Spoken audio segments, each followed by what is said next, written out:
This is Savio. I've been seeking answers to some of life's most perplexing questions my entire life. In 2014, I was diagnosed with stage 3 cancer, and ever since, I realized my calling existed outside of what I knew to be familiar. This podcast is your home for survivors like myself and those who are searching to find meaning to their why. In Season 2, the show includes a mix of coaching sessions followed immediately by interviews with those from all walks of life who have been successful in the business, marketing, coaching, and financial worlds. The intent is to show the human experience in its rawest form so that others may glean insight. Nothing is rehearsed or has been edited. As a board-certified wellness coach, my job is to ask the deep questions of those trying to make sense of their place in this fractured world. I believe life speaks to us in different ways. Many of us listen but don't know how or where to begin. As someone who has crossed the bridge between life and death, I say simply, begin where you are now and get busy living. If you liked today's episode, I would appreciate it if you could share it and subscribe. Be sure to tag me at The Human Resolve so I can reciprocate in kind. So without further ado, welcome to the Human Resolve podcast. A master of self-esteem, Christine Handy practices her self-care routine without fail. But every now and then, life attempts to knock her off the path. As a breast cancer survivor, model, author, and motivational speaker, Christine must find the grit and grace to give herself as much as she readily serves others. Hi, Christine. Good to see you. Oh, so good to be here. Thank you. Sure. So what would you like coaching on? Well, I feel like I'm a master at self-esteem, but I think sometimes I trip my own self up just because of past beliefs. And so I'm always looking for new tips on how to, what's the best way to say it? Stop that negative energy in my brain. Stop that negative voice. And just trust. Yeah. So what I'm hearing is you are really good at self-esteem, but sometimes you hear that negative voice and you just want to trust in who you are as a person, correct? Right. Yes. Right. So what would be a good outcome takeaway for today? To learn a little bit more, a few more tools to put in my belt on self-esteem and self-worth. A few more tools to put underneath your belt. Yep. Yes. That would be great. Okay. So how has the idea of self-esteem in your life, how has it worked or how has it manifested? Well, I had a really low self-esteem for 40 years. And I was a model for a very, very long time. And I was in a emotionally abusive relationship. And, I had a lot of voices in my life that were putting me down. And I think it started from childhood. And you just, that's what you know. That's what you believe. And when I started to get ill, I realized that my expiration date was maybe coming sooner than most, or maybe than I had anticipated. And so I was actively trying to figure out how to live a better life. And so I focused during that time of chemotherapy and illness on trying to nurture my own self-esteem because I needed to show up for myself during that time. And so I did a lot of, work in introspection to learn who I was. And I did a really good job. And I preach about it all the time. And I think I helped so many people. But sometimes I have this just little voice that says, oh, you've done nothing. Oh, you've accomplished nothing. Oh, and it's not very strong. And I usually squash that voice. I don't want to have that voice anymore at all. So you said for 40 years, you pretty much grew up battling this idea of, self-esteem. And for the most part, you handle that aspect. I'm curious, how has self-esteem been able to disarm you or take away your power? Well, if you don't believe in yourself, which I didn't believe in myself, I made poor decisions. And those decisions were based on trying to fill up my void, my loneliness in my life with materialism or accolades from other people or staying in relationships out of fear of not being enough. And how have you been able to, in your life, sort of accomplish that or overcome that? Well, I've started to do a lot of self-esteem work and self-esteem self-love. I started to listen to different podcasts. I started to read different things. I had a lot of people show up for me, which encouraged me to believe in myself, because I figured, well, if they believe in me, then maybe I should start believing in me.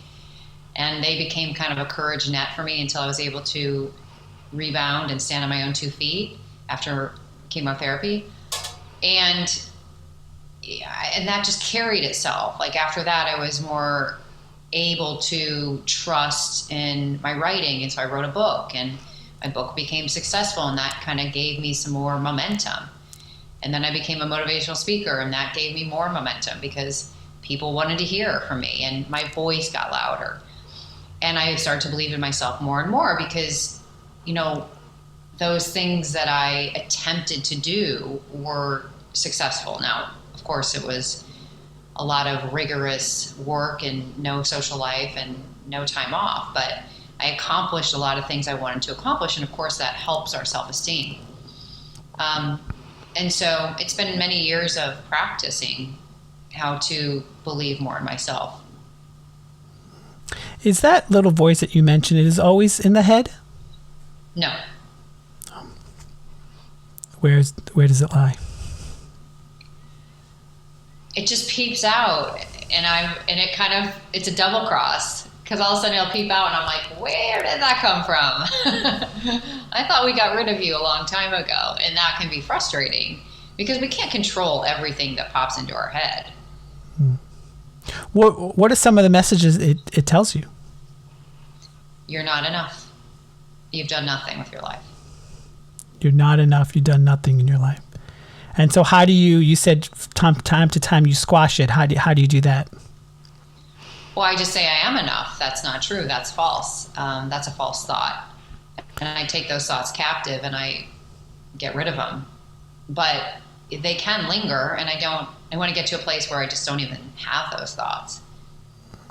Is there anyone in your life that you admire or you consider is really good at eliminating some of those thoughts? I don't think we talk enough about them on an intimate level with friends and family. I think if I approach the subject and talk to, let's say, my mother or one of my best friends, they would indulge me, but they wouldn't get very deep into it. I think people have guards up about their own self-esteem, and I don't know that it would be a fruitful conversation. I do believe that women, I do have women in my life who I really look up to, and they've done a lot of incredible things in their life. They could not have done those with a poor self-esteem. And so they've modeled what I do now for me. They were modeling it for me when I was going through chemotherapy, and I saw them be very driven and believe in themselves and put themselves out there. And so I thought, wow, if they can do that, if they believe in themselves in that regard, then it's possible that I can. You spoke a lot about sort of chemotherapy. What has been your experience with that? I mean, there's always a mixed bag with that, but just curious. Yeah, chemo was interesting. It was very traumatic. I was very, very, very ill. I went through 28 rounds of chemo. It was 15 months of my life. I had small children at the time and was really unable to take care of myself, much less my family. So not only was I was not certain whether I was going to make it through chemotherapy. There were many nights I went to bed and I wasn't sure I was going to wake up. And there were times I was in the hospital in a bubble because my immune system was so low. And so that changes you. For me, it changed me in good ways, but I also carry a lot of trauma from that. I like to describe myself as having post-traumatic wisdom, but I also have a lot of post-traumatic other stuff. What did chemo take away from you? What stripped me from at least 2 years of being a parent. And that never really came back as a normal mother, parenting their child, because I had 2 boys and they were very afraid when I was going going through chemotherapy and all that illness. And so what happens is, as we all know, well, you and I know, fear translates into anger. So they really pushed me away, and they continue to do that on some level, because I think they're afraid I'm not going to make it. Not, obviously very visibly, I look very healthy, but I've had a lot of complications to chemo. I've had a lot of stints in the hospital post chemotherapy. And I think that wears them down. And so as a parent, for me, I have some insecurity about that as being a parent to my children. Would you like to explore this insecurity? Sure. Okay. Just want you to get comfortable in your seat.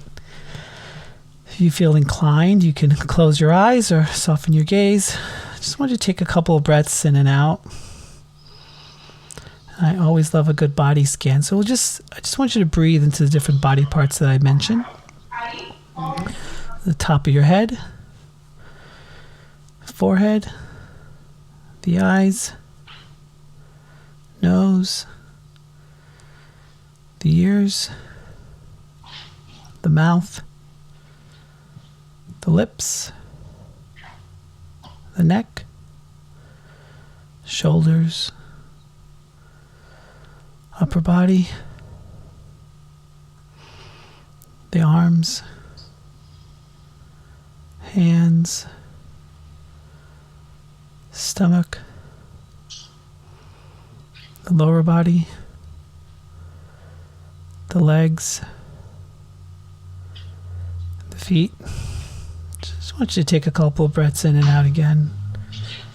Explore this idea of, or this feeling of insecurity.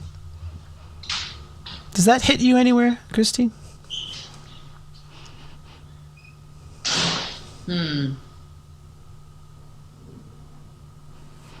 It kind of makes me feel weak overall. Weak overall. Yeah. What's the weakness? Saying or doing? I mean, it makes me feel kind of worn out. Can you describe any sensations or feelings from it?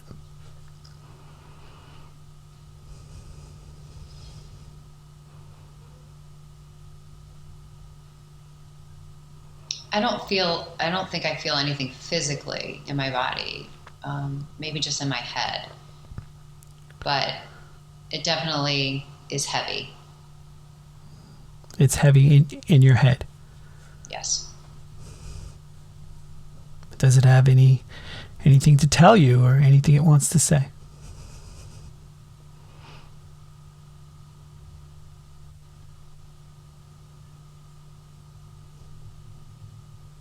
Well, I mean, I can do my own self-care and say, let it go. Okay. But I think I'm overruling whatever it's saying. I think it's a choice. Okay, so do you want to breathe into it and see beyond the overruling if it has anything else?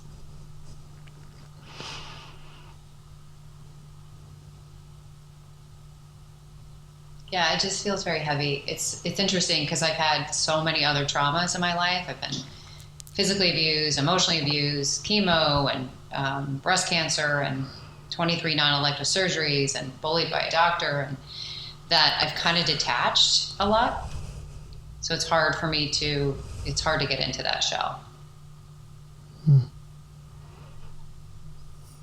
If I don't know, if I had a magic wand and created a perfect scenario for you regarding this situation with insecurity and that shell that you mentioned, how would you want to express yourself? I think I would just want those past losses and past feelings to just be in the past, not come up anymore, because it is in the past, but it doesn't feel always like it is in the past. So when it's not in the past, what happens? It feels very heavy. It feels very hopeless. It feels very hopeless. You mentioned previously that you kind of had put those thoughts and focused on self-care. So when the hopeless comes, what do you actually do to push it away?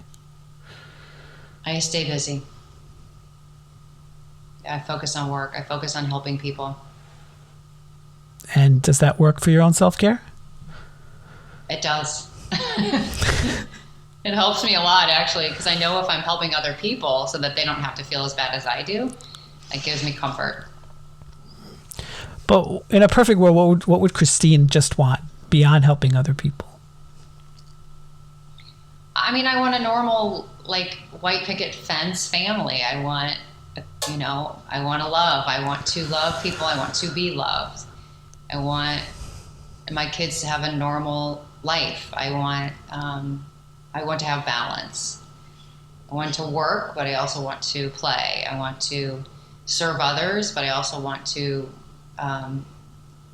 be fulfilled in my own life.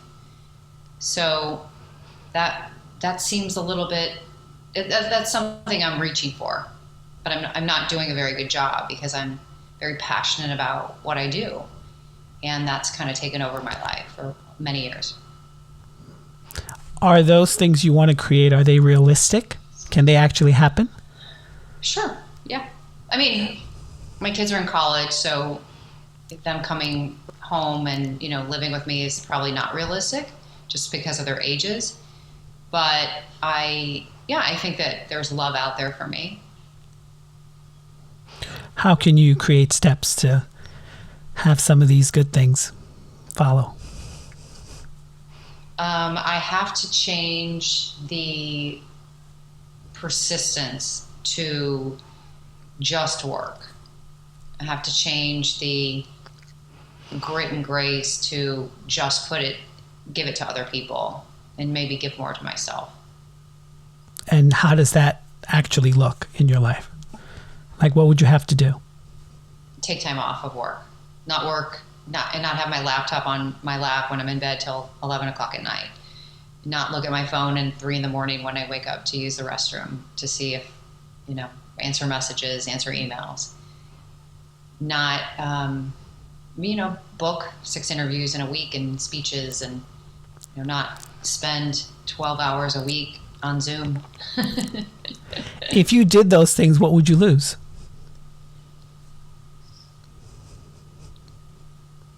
I think I wouldn't help as many people, and I don't like that thought. So who's more important? Helping other people or Christine?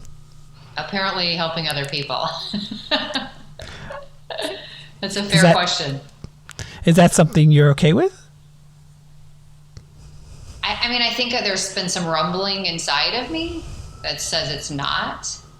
It's been my comfort zone for several years. So to step back from that is uncomfortable because we're comfortable even in distress because it's normal for us.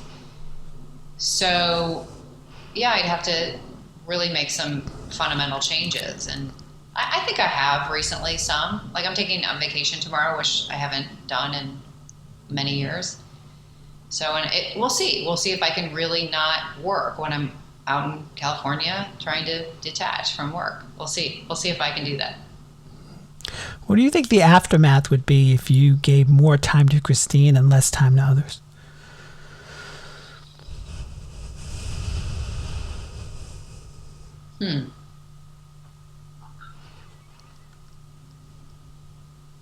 I don't know. I mean, I think probably I'd have to face some of those traumas. Is that something you're comfortable with wanting to explore?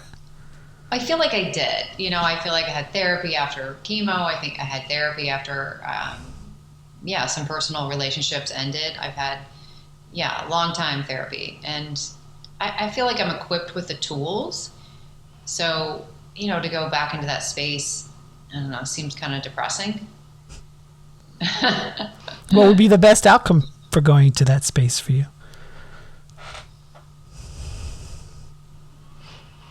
Having more balance in my life. What are your self-care routines? Well, I mean, I've eliminated the people that didn't cheer me on. And so those people are not toxicity in my life. I have very strong boundaries around me. I don't allow people to emotionally abuse me. I listen to certain podcasts that are very uplifting. I listen to faith-based music because that helps me. I don't watch the news because that's fear-based, and I don't want that to be a thought in my brain. I work. I mean, I exercise. I go to school to help my brain. I work out to help my body. I eat healthy so that I don't get ill in the future. And so I do a lot of things on a day-to-day basis that are self-care. So, this little voice that you mentioned sometimes creeps up.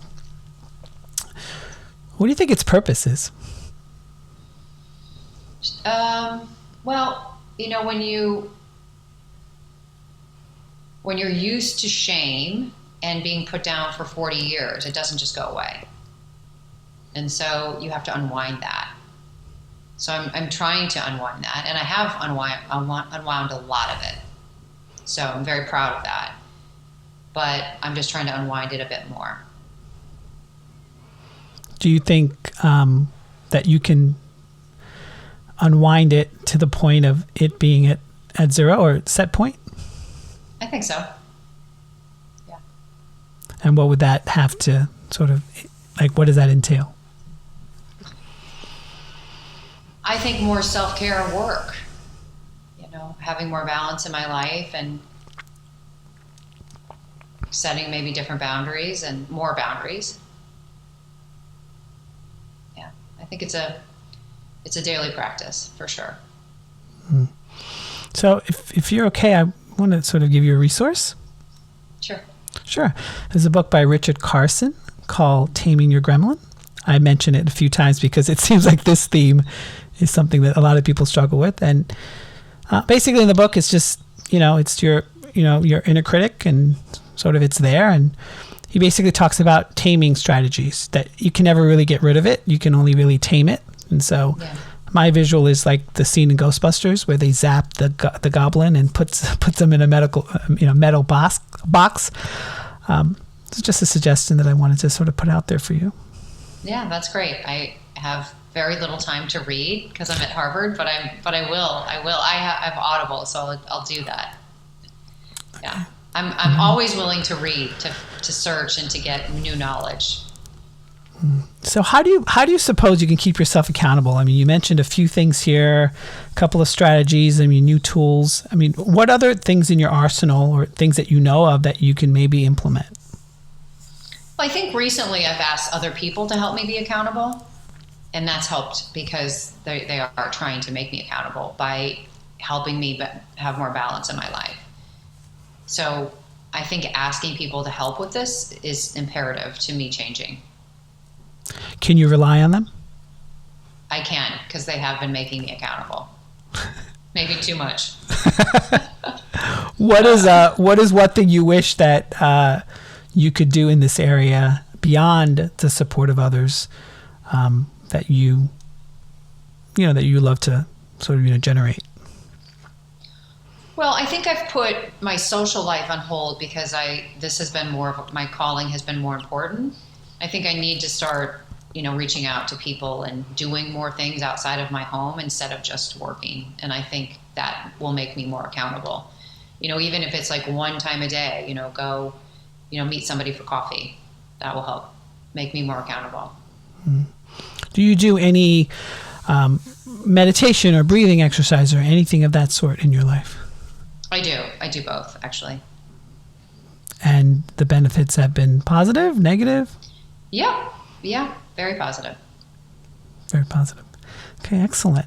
So we talked a lot about sort of you, sort of getting your self-esteem back or get your happy back. How does this all shake up for you? Getting the happy back? Mm-hmm. I mean, it sounds very inviting. It's a good calling. Well, it's a good transition to have. I see you smiling. How is that sort of feeling in your head and in your body? Lighter. Yeah. Lighter. Yeah. All right. Is this a good place for us to transition into Sure. the interview? Yeah. So tell my audience more about Christine Handy, what you do, who you are. So I am an author of a book called Walk Beside Me. I'm a motivational speaker. I am a breast cancer survivor. I'm a longtime model. I'm a lifer model. I go to school. I go to Harvard. I'm getting my master's degree in literature and creative writing. And I am a mother of 2 sons. Well, Wonderful. I'm actually on the board of 2 nonprofits as well. Christine, how can you do it all? You're doing it all. How do you manage? There's more to that list. It's better if somebody else reads it than I do, because I feel like, oh my God, I'm already worn out just talking about it. How do I do it all? I do it all by getting rid of my social life, by not doing small talk, and focusing solely on building a brand, a career in this space. I was a model for many, many, many years, and when I got breast cancer and that career went away, I reinvented myself by sharing my story in a very vulnerable space, which is my book, Walk Beside Me. It's a fictional depiction of my life. And that kind of opened up a platform for me to talk about my story and to help other women through my speaking career, which has been now 5 years. And that opened up some space to do social media and to become a voice there. And then I went on the board of 2 nonprofits, and then I started modeling again. And then I decided to go back to school because I had chemo brain. So that's kind of how it all happened. And here we are today. So what's next? What's the dream? So the dream is to have my book made into a film, which an incredible human being, Ziad Hamza, who is an Oscar award-winning screenplay writer and director, wrote the screenplay. Awesome. And it's been in production to become a film called Will of the feature film. And it was put on hold because of COVID. So the dream is to get it back in action. And, you know, I'm getting my master's degree. I've been studying for about 1.5 years. I have about 1.5 years more. So to complete my master's degree and to put out a second book, which I've already written, but I'm revising right now. And, you know, I want to find love again and be, you know, have the white picket fence and a little house. And yeah, that's the goal. So in each one of those lives or work experiences, what has been some life lessons that you've sort of stuck to? Well, everything that I've done, I believe that most things that I've done, I try not to use the word everything. I try not to use the word those absolutes anymore. Most things that I've done in my life, including going through the illnesses, I had to build a home, right? Because if you don't build a home, then the trauma gets too much. And so I had to build a home in that space, the illness space. I had to build a home in the modeling space. I had to build a home post-illness. And so, you know, recognizing that and actually following through with that helped serve me a lot. And so now I am in the space of serving other people, helping other people. And I've built a really strong house. And the next phase of my life includes serving people and includes all these things, but it also is going to look a little bit different because I'm going to open it up for more social life. I'm going to open it up for more personal relationships. So the house is not being torn down. The house is just changing. And if I see it like that, I'm able to transition a little bit better. So I wanted to thank you for taking part in my interview series, I Survived Cancer, and Here's How I Did It. What has been the response from it?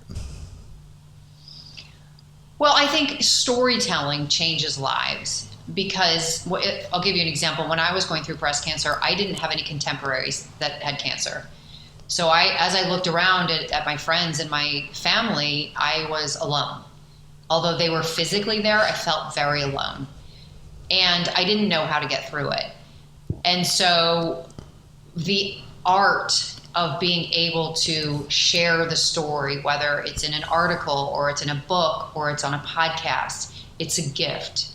Because if we're vulnerable in sharing our story and brave in sharing our story, the next person that has to go through it, they get this material and they could say, okay, well, I'll take the tidbits of wisdom, the post-traumatic wisdom that I have, or you have, or other people have, and that serves them.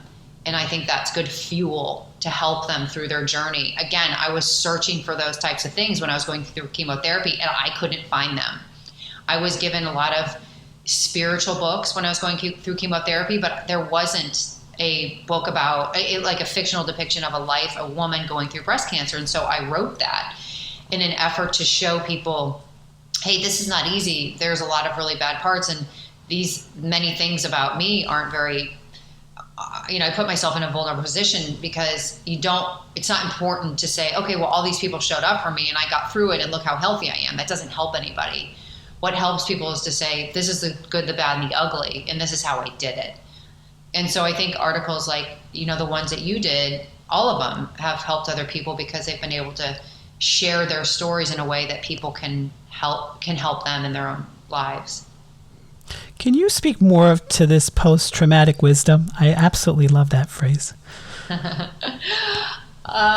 I think our reaction is all we really have to everything in life. So when you're diagnosed with cancer, you definitely have a reaction. I had a very strong reaction. I felt very hopeless. I felt very angry. I felt very lost. But over time, I needed to change that reaction in order to live a life. And I needed to shift from being so focused on the outcome. And so I believe that with all the trauma that I've gone through, I've evolved in so many different ways, spiritually, emotionally, physically. And I went from being very self-involved to being very selfless. And the post-traumatic wisdom is, well, how'd you do that? And how can I do that? And so I talk a lot about, focusing on things that are concrete. For me, it's my faith, and versus me focusing on outside accolades, which really got me nowhere in life.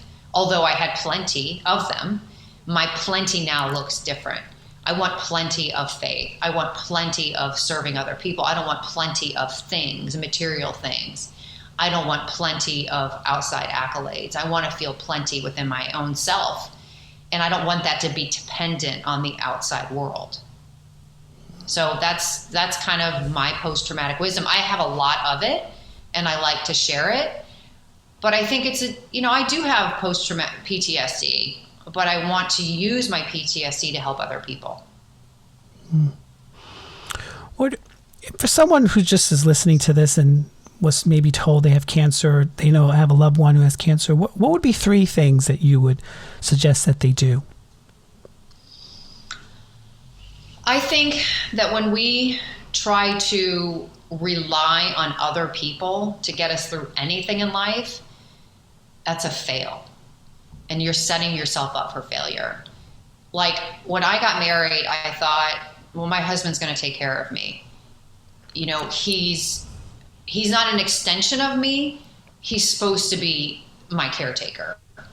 I mean, I was 23, and that's kind of what I was used to, that kind of female lie. And the older I get, the more I realize, no, he doesn't have a responsibility to take care of me. I have to take care of me. I have an opportunity to ask people when I need help. That's my job to ask for help. So when I was diagnosed with cancer, I was afraid to ask for help because I felt like that was a pride issue. And if I wasn't independent and strong, then people would look at me differently. Well, it turns out if I had not asked for help, if I had not gotten rid of that pride, I wouldn't be sitting here having this conversation. I wouldn't have made it through. So we have to let go of the pride and the ego and the insecurity that people won't help you. Because first of all, they want to help you. But we have to be willing to ask and say, I can't do this alone. I'm going to fight for my life, but I need help. So that was one. The second thing is I would, be your best advocate. For me, I went through a very difficult time before I went through breast cancer where I had an arm issue, and I relied on a doctor who, we believe that doctors' voices, and we believe that their authority, and they are the not gods, but they're the authority. And I trusted that doctor. The first thing you listen to, the first thing that they're taught in medical school is do no harm. And I believed him. Well, he ended up bullying me for many, many months, and now I'm permanently handicapped. And So when I was diagnosed with cancer, I thought to myself, okay, I'm going to get multiple opinions. I have to not listen to people that are bullying me. And I have to not listen to people that are saying to me, you shouldn't get another opinion. I would encourage all people to get second opinions, just so you're equipped with all the information. And I didn't do that. And it cost me, right? It cost me my right arm. And I think the last thing is, I think you have to work on your self-esteem, because illness can be very traumatic, and illness can make you feel alone. And chronic illness, chronic pain can be very depleting. And so for me, I had to fill up myself with, I had to focus on faith versus focusing on the bags that I could no longer carry, right? And so when I started to focus on faith and things that were not of this world, that made me feel more hopeful. And so the shift for me was focusing on to be dependent, right? To asking for help, but to be secure in myself and to be dependent on my faith and not this world. The model world, you mentioned that a few times. What has that sort of given you in your life? Well, I've been in the model world for 40 years, and I don't want to diss it, because it feels very comforting for me when I do a modeling shoot, because I've been doing it for so long. When I was young, very young, I started very young. And when I was doing it at that age, it was confusing to me because it was very transactional. For instance, a photographer would say, hey, if you do this free photo shoot for me, I'll get you this client. And so I believed the world was very transactional. And I thought that that's what how and why people cared about me, because of what I could do for them. And I think that started my insecurity. And, when you go in, not now, this doesn't happen anymore, but when I was very young modeling, we got weighed in and we got measured. And if my hair wasn't the perfect length that was on my comp card, which is our resume, or it wasn't the perfect color, then they sent you home. And so there was a lot of shame involved, a lot of perfectionism. And I tried to keep up with that, and it didn't work. Ultimately, my self-esteem suffered, and I felt not very good about myself. I felt like I was letting myself down. I felt shame. And when I was diagnosed with cancer and I had my other two illnesses, when you're pushed against a wall like that and you're faced with death and a diagnosis, then you have to really look inside and go, okay, did their opinion matter, or does my opinion matter? And what am I going to do with that going forward?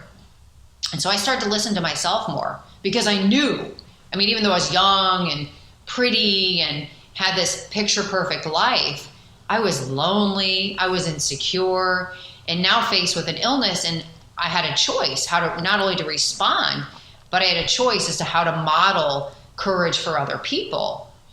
And so when I got through that illness, and I knew that life had an expiration date, it wasn't just this thing down the road, right? It was like, if faced with it, then I took my time more seriously.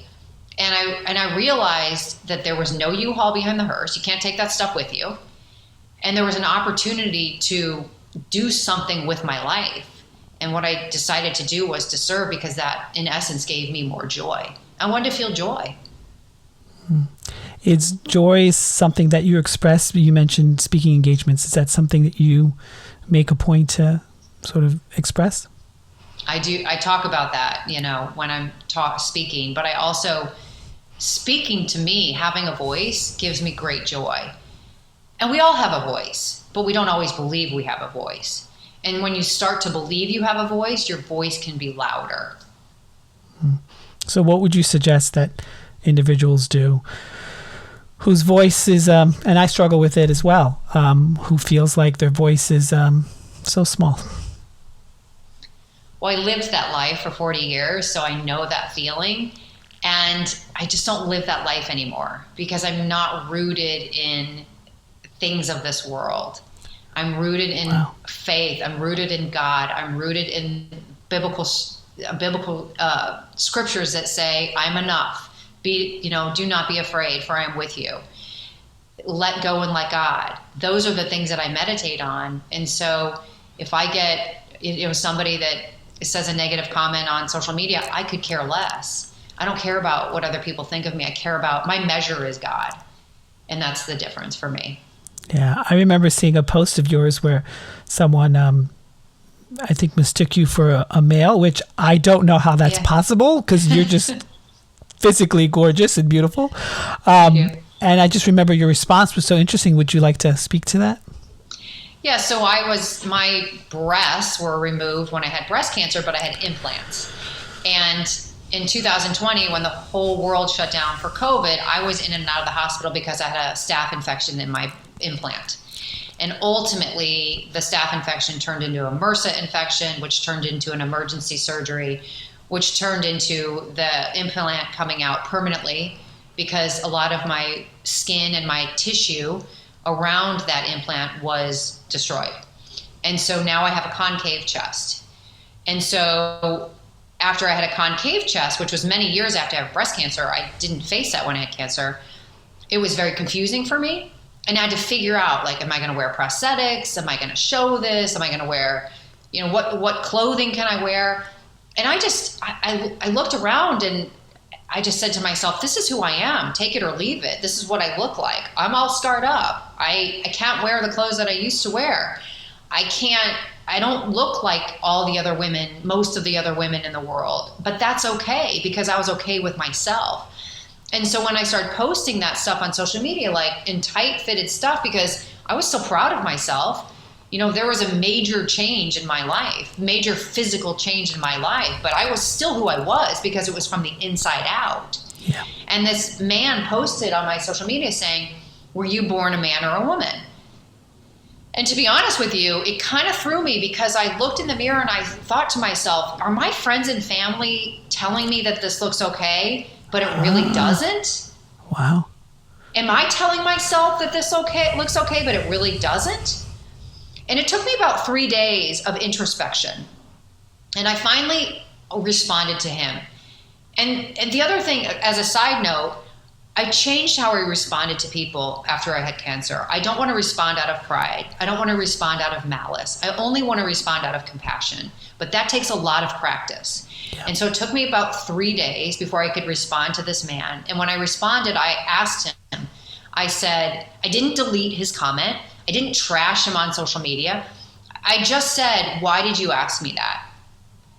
And he responded and he said, hey, it's no big deal. It was an inappropriate question. And so because I acted out of compassion, he responded out of compassion. And I think especially on social media, when people throw things out there that are meant to hurt you, if you fight back, they're going to continue to hurt you. So just throw up your hands and say, it doesn't matter what this person thinks of me. I don't care what this person thinks of me. I don't wish him ill will, but I'm not going to respond out of malice like, oh, I'm going to get you back. I'm going to respond out of compassion and say, why'd you say it? Christine, that's a mic drop response. I absolutely love that. I'm serious. That's amazing. That's great. Thank you so much. So tell my audience where they can find you on the internet.